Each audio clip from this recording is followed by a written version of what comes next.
sponsored by I Am Back Dance Academy, associated with Rankers Hospital Kandhala, presented by Rankers News.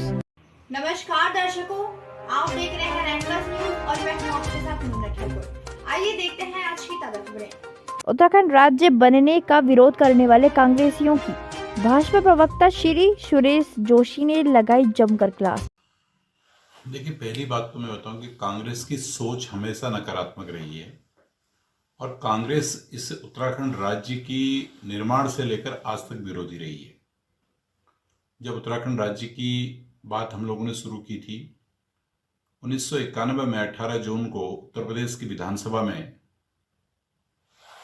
Uttarakhand राज्य का विभाजन का bill हमने पास करके भारत सरकार को भेजा था। कांग्रेस ने उसका विरोध किया। नंबर एक, विरोध ही नहीं किया बल्कि कांग्रेस के नेताओं ने तो यहां तक कह दिया कि उत्तराखंड राज्य का निर्माण हमारी लाश पर होगा। ये कांग्रेस की उस समय की तस्वीर थी जिसमें उत्तर प्रदेश से हम लोगों ने बिल पारित करके भेजा था। जब 1994 में उत्तराखंड आंदोलन चरम पर था और उत्तराखंड संयुक्त संघर्ष समिति इस आंदोलन को लड़ रही थी, उसमें सभी दल सम्मिलित थे, लेकिन कांग्रेस उसमें विरोध कर रही थी।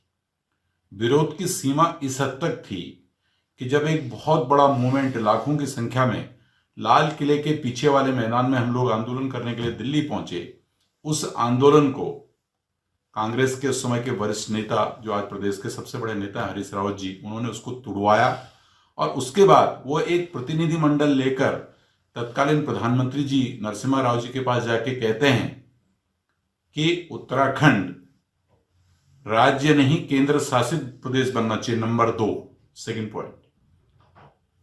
तीसरी बात, जब उत्तराखंड राज्य आंदोलन चरम पर था, खटीमा, मसूरी और रामपुर तिराह जैसे जो कृत्य हुए वो कांग्रेस के राज में ही हुए। कांग्रेस में, केंद्र में कांग्रेस थी और प्रदेश में कांग्रेस जो है एक दल को समर्थन कर रही थी।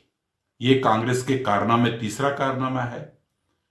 जब हम लोगों ने राज्य बनाया, राज्य बनने के पश्चात अटल बिहारी वाजपेयी जी की सरकार ने इस प्रदेश को 2003 में, जब कांग्रेस की सरकार प्रदेश में थी, एनडी तिवारी यहां के मुख्यमंत्री थे, उस समय हमने इस प्रदेश के डेवलपमेंट के लिए 10 साल का एक स्पेशल कैटेगरी ऑफ स्टेट का एक पैकेज दिया। विशेष राज्य का दर्जा उत्तराखंड को हमने दिया, जो 2013 तक था। 2008 में मनमोहन सिंह जी की सरकार ने उस बिल को वापस ले लिया, यानी यह कांग्रेस का चौथा कारनामा था। अब पांचवा कारनामा देखिए, 2012 से लेकर 17 तक फिर इनको सरकार मिल गई। पांचवें कारनामे में 2016 के अंदर ये वही कांग्रेस पार्टी जो कहती है इस प्रदेश को लूट लो, बर्बाद कर लो और इस प्रदेश की संपदा यहां जो भी है खा पी लो। उस समय के मुख्यमंत्री कहते हैं हम आंख बंद कर लेंगे, लेकिन कांग्रेस की कुर्सी को बचा दो, यानी सोनिया जी और राहुल जी के कुनवे को भ्रष्टाचार करने के लिए बचा दो। ये कांग्रेस का पांचवा कारनामा है। अभी हमसे पूछ रहे हैं कि आप 5 काम नहीं बता पाए। मित्रों, हम तो 5 नहीं 500 काम श्रृंखलाबद्ध इस उत्तराखंड को बनने से लेकर आज तक, चाहे रोड इंफ्रास्ट्रक्चर का काम हो, चाहे यहाँ की पानी की व्यवस्था हो, चाहे यहाँ की बिजली की व्यवस्था हो, चाहे 108 की सेवा जिस तरह से आप छोड़ के गए थे इस प्रदेश के अंदर, और इस प्रदेश के अंदर जो है जिस तरह से जो है कि आप टूटी फूटी सड़कें हमको दे गए थे, बिजली की व्यवस्था को अधूरी छोड़ गए थे, जिस तरह से किसानों का 396 करोड़ का कर्जा हम जो उनको पैसा देना था वो छोड़ गए थे।